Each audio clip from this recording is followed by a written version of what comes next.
अस्सलामुअलैकुम दोस्तों, मेरा नाम है उसामा और आप देख रहे हैं उसामा शकील टीवी।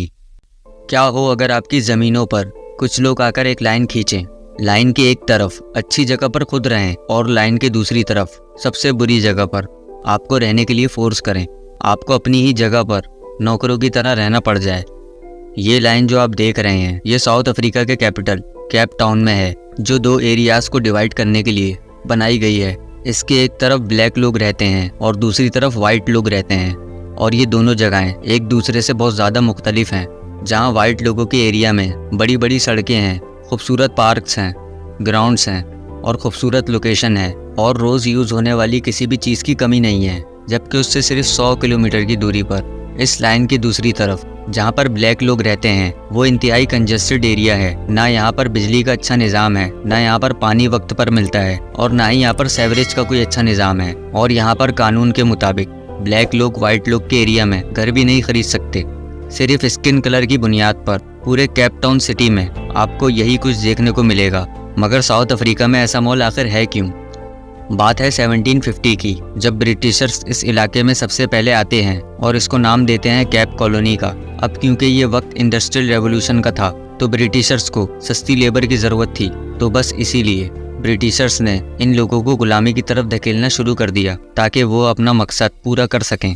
लेकिन फिर 1869 में ब्रिटिशर्स को यहाँ पर और भी फ़ायदा नज़र आना शुरू हो गया, जब कैम्बरली के इलाके में डायमंड दरियाफ्त हुआ। फिर उसके कुछ सालों बाद 1885 में एक इलाके से गोल्ड भी दरियाफ्त हो गया। यानी कि अब ब्रिटिश वालों के लिए साउथ अफ्रीका एक बहुत ही ज़रूरी जगह बन चुकी थी। अब जैसा कि ब्रिटिशर्स पूरी दुनिया में करते थे, यहाँ से भी उन्हें ख़जाना लूटकर इंग्लैंड लेकर जाना था। तो बस फिर ब्लैक लोगों के इलाके में ही ब्लैक लोगों का ख़जाना निकालने के लिए ब्लैक लोगों को ही चीप लेबर के तौर पर इस्तेमाल किया गया। अब यहाँ पर सवाल इतने बड़े ख़जाने का था, इसलिए पूरे मुल्क में रेल लाइंस बिछाई गईं ताकि आसानी से ये ख़जाना केप टाउन से इंग्लैंड जा सके। और यही वजह थी कि केप टाउन उस वक्त बहुत ज़्यादा डेवलप हो गया। स्किन कलर की बेस पर अलग अलग कानून सबसे पहले 1913 में शुरू हुआ, जिनमें पहला था द लैंड एक्ट ऑफ 1913, जिसमें हैरत अंगेज तौर पर मुल्क की सबसे बड़ी आबादी यानी कि ब्लैक लोग जो कि 70% थे, उन्हें सिर्फ 8% का एरिया दिया गया रहने के लिए, जिसमें से ज़्यादातर बैकवर्ड, पसमानदा और बंजर इलाके थे। और ब्लैक लोग इन इलाकों के अलावा कहीं पर भी ज़मीन नहीं खरीद सकते थे। बस जो ज़मीन इन्हें दे दी गई वहाँ पर इन्हें खेती करना इंतहाई मुश्किल काम था। लेकिन दूसरा ऑप्शन ब्लैक लोगों के लिए था कि अगर वो शहरों में रहना चाहते हैं तो उन्हें वाइट लोगों के अंडर रहकर काम करना होगा, मगर फिर भी उन्हें शहर के अंदर रहने की इजाज़त नहीं दी जाएगी। उनके लिए शहर से थोड़ा सा बाहर एक अलग से जगह बनाई गई, जिसे टाउनशिप कहा जाता था। और इसी कानून के तहत डिसाइड हुआ कि उनके रहने की जगह की शेप और लोकेशन कैसी होगी। उसके बाद एक कानून सामने आता है, ग्रुप एरिया एक्ट 1950। यही वो कानून था जिसकी वजह से रेसिज्म को मद्देनजर रखते हुए पॉपुलेशन को 3 ग्रुप में डिवाइड किया गया, वो भी सिर्फ स्किन कलर की बेस पे, यानी कि ब्लैक लोग, वाइट लोग और ब्लैक और वाइट का मिक्सर। और इसी चीज़ को मद्देनजर रखते हुए इस शहर को 3 डिफरेंट लोकेशन में डिवाइड कर दिया गया।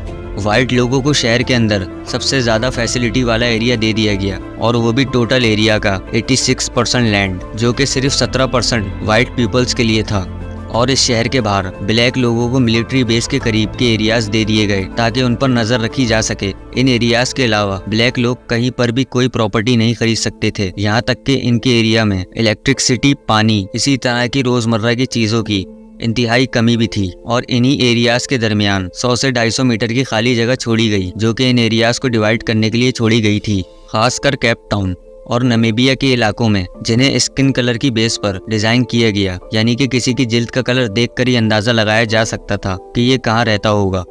ब्लैक पीपल्स केप टाउन के एक इलाके में बहुत बड़ी तादाद में रहते थे, मगर 1966 में वहाँ की हुकूमत ने अचानक वो एरिया भी वाइट लोगों को दे दिया, और इसी वजह से 65,000 ब्लैक पीपल्स के घर तोड़ दिए गए थे। ब्रिटिशर्स का कंट्रोल ख़त्म होने के बाद ये सारी पावर डच लोगों को मिल गई, मगर उन्होंने भी ब्लैक लोगों को ब्रिटिशर्स की तरह ही ट्रीट किया, और ब्लैक लोग अपने ही मुल्क में गुलामों की तरह रहने पर मजबूर हो चुके थे। यहाँ तक कि अपने ही मुल्क में ब्लैक लोगों को एक पासबुक अपने साथ लेके जानी पड़ती थी, जिसमें लिखा हो सकता था कि ये कहाँ रह सकते हैं और कहाँ ट्रैवल कर सकते हैं। यानी कि कानून ही कुछ इस तरह से बनाया जाता था कि ब्लैक लोग तरक्की कर ही ना सकें और बस वाइट पीपल्स के लिए गुलामों की तरह सारी ज़िंदगी गुजारते रहें।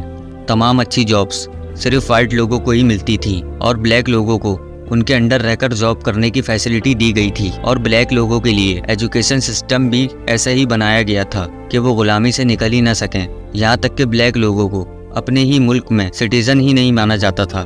ना वो वोट दे सकते थे और ना ही किसी वाइट से शादी कर सकते थे, जिसके असरात आप आज भी देख सकते हैं, क्योंकि साउथ अफ्रीका का 70% लैंड वाइट लोगों के पास ही है, जबकि वाइट लोगों की पॉपुलेशन 9.5% के अराउंड अबाउट है।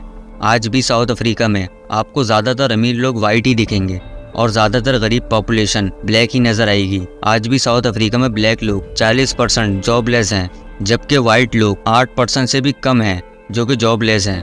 1994 में नेल्सन मैंडेला की वजह से ब्लैक लोगों को आज़ादी मिल सकी और इन कानूनों को ख़त्म किया गया, जिसके लिए मैंडेला को 27 साल तक जेल में रहना पड़ा। मगर आज भी साउथ अफ्रीका के बहुत से शहरों में यही सिस्टम चल रहा है। आज भी आपको कुछ मीटर के फासले पर आमने सामने दो ऐसे एरिया मिल जाएंगे जिनका लिविंग स्टैंडर्ड एक दूसरे से बिल्कुल अलग होगा। आज भी साउथ अफ्रीका के इलाकों में ऐसी जगहें मौजूद हैं जहां पर सिर्फ वाइट लोग ही रहते हैं और वहां पर ब्लैक लोग कोई घर या ज़मीन नहीं खरीद सकते, जैसा कि ओरेनिया टाउन, जहां पर ब्लैक लोग इंटर भी नहीं हो सकते। आपका इस बारे में क्या ख्याल है? कमेंट सेक्शन में ज़रूर बताइएगा। और अगर वीडियो पसंद आई तो वीडियो को लाइक करें और चैनल को सब्सक्राइब करें। मैं मिलूंगा आपसे इसी तरह के किसी नेक्स्ट वीडियो में। तब तक के लिए अल्लाह हाफिज़।